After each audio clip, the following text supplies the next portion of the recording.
Now, in this lecture, we'll start a new topic in the chapter of real numbers, and that is, this is fundamental theorem of arithmetic. क्या कहता है? तो what is fundamental theorem of arithmetic? What does this theorem state? कि every composite number, अभी हम लोग देखेंगे composite number क्या होता है. Every composite number can be uniquely expressed as a product of primes except for the order in which the prime factors occur. ठीक है, तो फंडामेंटल थ्योरम ऑफ अरिथमेटिक क्या कह रहा है कि every composite number can be expressed as a uniquely expressed as a product of primes except for the order in which the prime factors are. अब सबसे पहले तो हम लोग को फर्स्ट वर्ड क्या पता होना चाहिए, composite number. What is a composite number? तो जैसे प्राइम नंबर हमने कहा था are the number which have just two factors, one and itself. तो जो नंबर्स प्राइम नंबर नहीं होते वो क्या होंगे? कॉम्पोजिट नंबर होंगे. ठीक है, मतलब उसमें दो से ज्यादा फैक्टर्स होंगे. दो से ज्यादा फैक्टर मतलब एक तो वो खुद ही होगा, एक वन होगा और एक उससे अलग हो. तो अगर दो से ज्यादा फैक्टर किसी नंबर में आ रहे हैं तो that will be called a composite number. तो जैसे सबसे स्मॉलेस्ट कॉम्पोजिट नंबर क्या है? स्मॉलेस्ट कॉम्पोजिट नंबर क्या है? ठीक है, स्मॉलेस्ट कॉम्पोजिट नंबर क्या होगा? The smallest composite number is 4. देखिए, वन, एक इंपॉर्टेंट पॉइंट ध्यान रखेंगे, one is neither prime number nor composite number. One को ना हम प्राइम नंबर में गिनते हैं ना कॉम्पोजिट नंबर में गिनते हैं. ये चीज ध्यान रखेंगे. Most of the students take one as prime number, और जो कि गलत है. One is neither a prime number nor a composite number. Obviously two एक प्राइम नंबर है, थ्री एक प्राइम नंबर है, फोर सबसे पहला कॉम्पोजिट नंबर है, स्मॉलेस्ट कॉम्पोजिट नंबर है. अब कॉम्पोजिट का क्या डेफिनेशन था कि जिसके दो से ज्यादा फैक्टर हो. तो फोर वन से तो डिविजिबल है ही, टू से डिविजिबल है और फोर से डिविजिबल है. तो कितने फैक्टर्स हैं इसके? 3. मतलब ये कॉम्पोजिट नंबर है.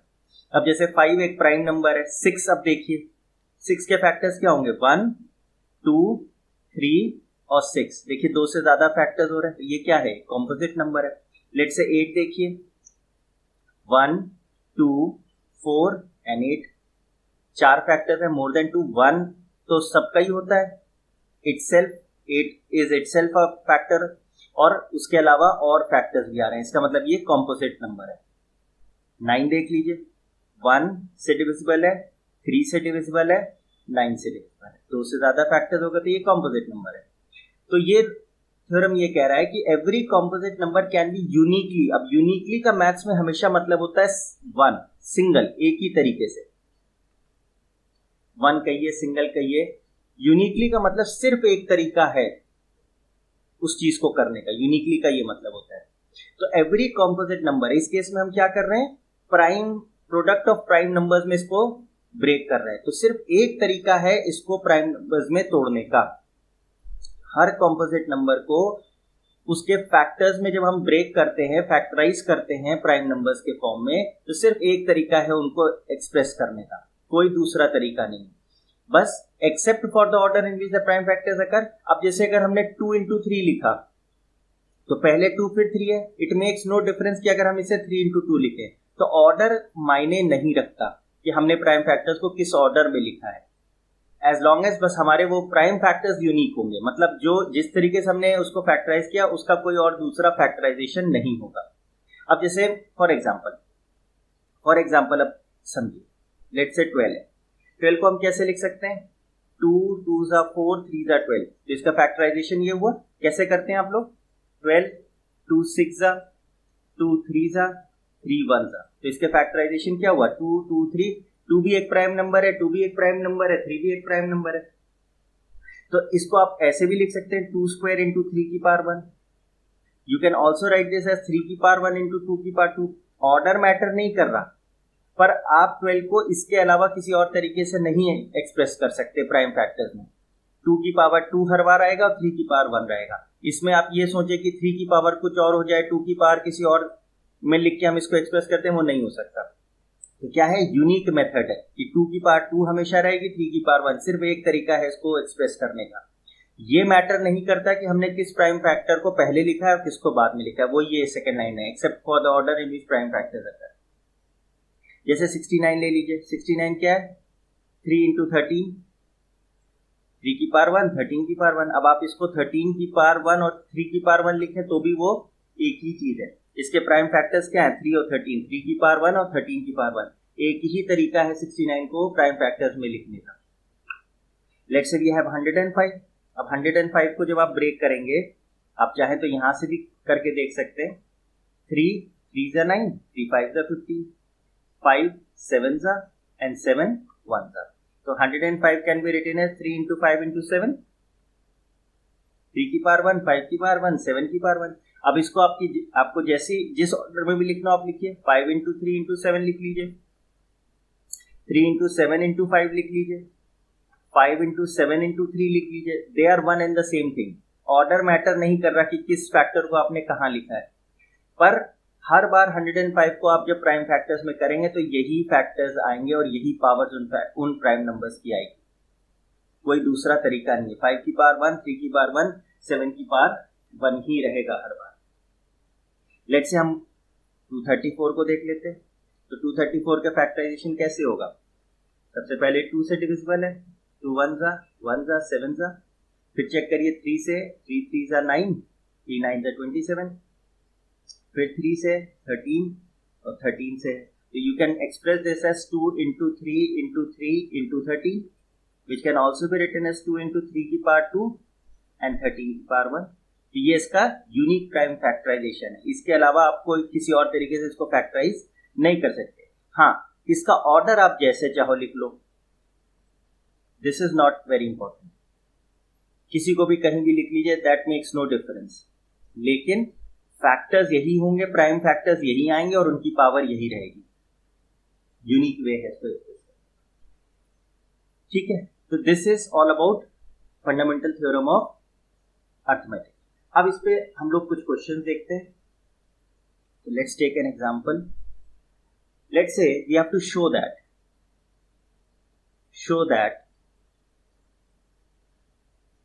each of the following is a composite number। ठीक है, तो जैसे फर्स्ट पार्ट है, we have to show that 5 into 11 into 13 plus 13 is a composite number. अब अगर ये कॉम्पोजिट नंबर है तो जब हम इसके प्राइम फैक्टराइजेशन करेंगे तो हमें क्या हो? 2 से ज्यादा फैक्टर्स मिल जाए। ठीक है, 2 से ज्यादा फैक्टर्स में इस नंबर को हम एक्सप्रेस कर ले गए तो ये कॉम्पोजिट नंबर है। अगर खाली हमको ये नंबर और 1 ही इसके फैक्टर मिले तो ये क्या हो जाएगा? प्राइम नंबर हो जाएगा। ठीक है, तो इन क्वेश्चंस को हम कैसे डील करते हैं? इसमें देखिए, द स्टूडेंट माइट थिंक कि पहले इसको मल्टीप्लाई करो, फिर 13 ऐड करो, फिर जो नंबर आएगा उसको फैक्टराइज करो। तो ये तो वही बात हुई कि पहले हम आगे गए फिर हम पीछे आए। तो ये नहीं करना हमको, तो बस ये दिखाना है कि ये पूरा नंबर जो है इसके 2 से ज्यादा फैक्टर्स हो रहे हैं। तो चेक करिए, 13 तो हमको कॉमन पहले ही दिख रहा है, तो क्या है? 13 we can take out, what is left? 5 into 11 plus 1। 13 जब अंदर जाएगा तो 13 इंटू 5 इंटू 11 हो जाएगा, 13 इंटू 1 13 हो जाएगा। अब इसको अगर हम सॉल्व करें तो 13 into 55 plus 1 which is 13 into 56। अब 13 एक प्राइम नंबर है, 56 तो प्राइम नंबर नहीं है, तो we can split this, factorise कर सकते हैं। किसमें? 7 8 जा 56। अब चेक करिए, 13 इंटू 7 और 8 को हम क्या लिख सकते हैं? 2 का क्यूब। अब देखिए 2 भी प्राइम नंबर है, 7 भी प्राइम नंबर है, 13 भी प्राइम नंबर है, मतलब ये जो भी नंबर सॉल्व होके आता उसके प्राइम फैक्टराइजेशन ये हो गया। एक्स में देखिए कितने फैक्टर्स हैं, there are more than 2 factors, एक 2 भी है, एक 7 है, एक 13, 3 फैक्टर्स हैं, therefore it is a composite number. तो हम क्या लिख देंगे क्लियरली, या अपनी लैंग्वेज में लिखना चाहें, since the given number has more than two factors, therefore it is a composite number। तो कभी भी हमको इस टाइप के क्वेश्चन है जिसमें हमें प्रूव करना है कि weather a given number is composite और नॉट, तो उसको आप सिंप्लीफाई करके दिखा दें कि उसके दो से इनफैक्ट ज्यादा फैक्टर्स हैं। ठीक है, लेट्स से एक और क्वेश्चन लेते हैं। Let's say we have to prove that 6 into 5 into 4 into 3 into 2 into 1 plus 5 is a composite number। ठीक है, तो फिर वही चीज, या तो हम इसको पहले मल्टीप्लाई करें, एक तरीका, let's say for example method 1 क्या है, हम इसको मल्टीप्लाई करें, तो 6 5 is 30 into 4 is 120, 120 into 3 is 360, 360 into 2 is 720 और प्लस 5, तो क्या आया 725। अब हम इसको फैक्टराइज करें, 5 1 जा, 4 जा, 5 जा, 5 2 जा, 5 9 जा, और 29 तो एक प्राइम नंबर है ये, तो यानी this can be expressed as 5 का स्क्वायर इंटू 29। तो फिर क्या हुआ, इसमें भी 2 से ज्यादा फैक्टर्स हैं। ठीक है, तो इसका मतलब ये क्या हुआ, it is a composite number. एक मेथड तो ये है, दूसरा क्या है कि आप इसमें क्या करें, 5 कॉमन दिख रहा है, दिस इज मेथड 2, तो 5 कॉमन दिख रहा है, तो क्या बचा 6 into 4 into 3 into 2 into 1 plus 1 which is same as 5 into 6 4 are 24, 24 into 6 is 144 plus 1, तो कितना आ गया 5 into 145, तो कितना आ गया ये, this can be now expressed as 5 into 5 into 29, ये तो 3 फैक्टर्स आ गए इसके। ठीक है, तो again clearly the given number has more than 2 factors, therefore it is a composite number,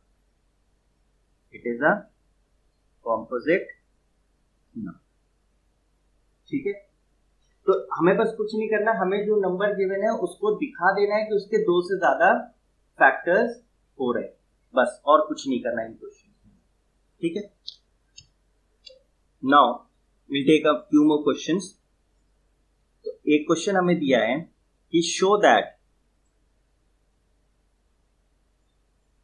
any number of the form 4 raised to power n where n is a natural number can never end with the digit 0, with the digit 0। As a matter of fact यहाँ 4 की power n है, let's say इसको हम part A मान लेते हैं, एक और पार्ट इसी में जोड़ लेते हैं कि let's say we have I guess 6 की पावर n चेक कर लेते हैं, यस 6 की पावर n भी देखते हैं। अब ये टाइप के क्वेश्चन एक सेट फॉर्मेट से वर्क करते हैं, वो कह रहा है कि शो करिए कि कोई भी नंबर जो इस फॉर्म का होगा 4 की power n where n is a natural number, या 6 की power n where n is a natural number can never end with the digit 0, मतलब इसकी आप कोई भी पावर ले लीजिए, इसमें कभी भी एंड में 0 नहीं आएगा। ठीक है, n नेचुरल नंबर है, तो जैसे फॉर एग्जांपल अगर आप कहें फर्स्ट केस 4 की पावर n, तो अगर n को 1 लें तो क्या आएगा 4, n को 2 लेंगे तो क्या आएगा 4 स्क्वायर विच इज 16, n को 3 लेंगे तो क्या आएगा 4 क्यूब विच इज 64, n को 4 लेंगे तो क्या आएगा 4 की पावर 4 विच इज 256। देखिए एंड में कहीं भी 0 नहीं आ रहा। अब n को अगर आप 5 लेंगे 4 raised to power 5 यानी 256 into 4 256 इंटू 4 करेंगे तो एंड में फिर से क्या आएगा, 4 आएगा। मतलब देखिए फिर से रिपीट होने लग गया। एन को 6 लेंगे तो 4 रेज़ टू पावर 6, 256। अब ये आखिरी में 4 है, इसमें को एक बार और 4 से करेंगे तो एंड में क्या आएगा, 6। देखिए ये आने लग गया। मतलब कुछ भी कर लीजिए एंड में इसके 0 नहीं आएगा। ठीक है, तो ऐसा क्यों है, इसको हम कैसे साबित करें। ठीक है, तो what we do is, concept ये है कि अगर हमें एंड में 0 चाहिए, to get a 0 at the end, इसका मतलब क्या हुआ। जैसे अगर हम 20 लिखें तो 0 एंड में आ रहा है, इसका मतलब जैसे हम 10 लिखें, जैसे हम लेट्स से 250 लिखें, सब में क्या हो रहा है, एंड में 0 आ रहा है। तो 0 आने का मतलब क्या होता है, I can write this as 2 into 10, I can write this as 1 into 10, I can write this as 25 into 10। अगर एक 0 है, 2 0 है तो उसी हिसाब से हम बढ़ा लेंगे। लेट्स से वी हैव 6400, तो इसे क्या लिखेंगे, 64 into 100। मतलब बेसिकली अगर एंड में 0 आ रहा है तो 10 की पावर 1 एटलीस्ट एक जरूर आ रहा होगा। अगर 2 0 है तो 10 की पावर 2 आ रहा होगा। अगर लेट्स से 8000 है तो क्या होगा, 8 into 1000 which is same as 8 into 10 की पावर 3, this is 64 into 10 की पावर 2, this is 25 into 10 की पावर 1, this is 1 into 10 की पावर 1 and so on। तो यानी अगर एंड में जीरोस आ रहे हैं, इसका मतलब बेसिकली उसका मतलब है 10 से मल्टीप्लाइड है वो। और 10 से मल्टीप्लाई करने का मतलब क्या होता है, ये मैं पहले ही डिस्कस कर चुका हूं। To get a 10 we need अगर एक 10 हमें चाहिए तो ये 10 किसका कॉम्बिनेशन है, 2 और 5 का। मतलब एक 10 बनाने के लिए मुझे एटलीस्ट एक 5 जरूर चाहिए और एक 2 चाहिए। ठीक है, अगर मुझे 100 चाहिए तो इसका मतलब क्या है, 10 स्क्वायर मतलब 10 into 10, मतलब 10 को आप लिखेंगे 2 into 5 और इसको भी क्या लिखेंगे 2 into 5। मतलब 2 2 चाहिए, 2 5 चाहिए। मतलब बेसिकली 10 को बनाने के लिए मुझे 5 भी चाहिए और 2 भी चाहिए।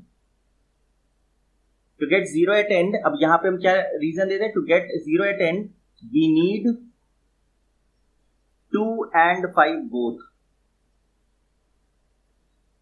सीधी सी बात, वी नीड 2 and 5 बोथ। हमें 10 बनाना है तो हमारे जो फैक्टर्स हैं उसमें 2 और 5 दोनों आने चाहिए। अगर इनमें से एक भी चीज नहीं है तो हम 10 नहीं ला सकते।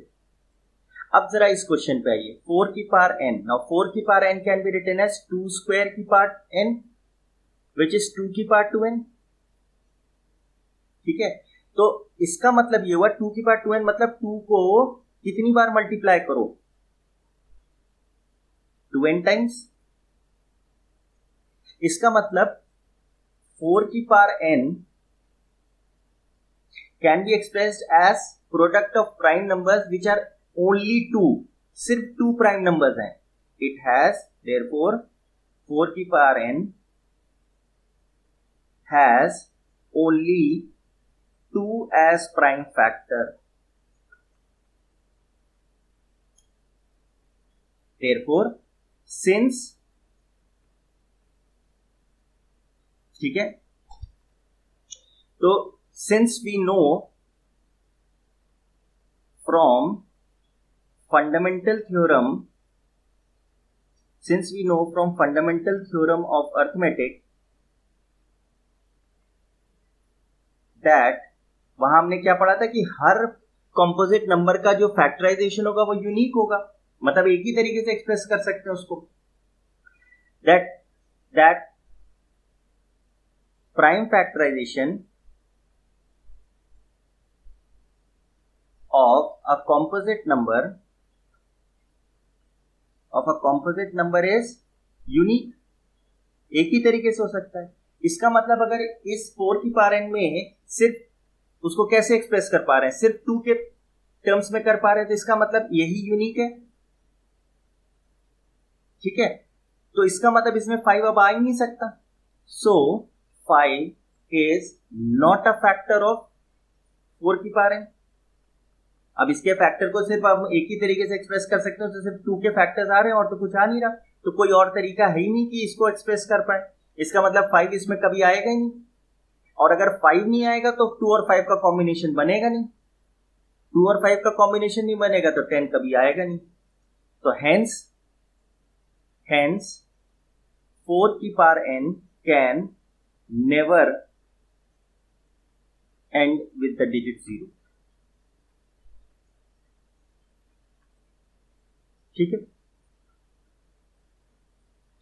The same logic will apply for the second case.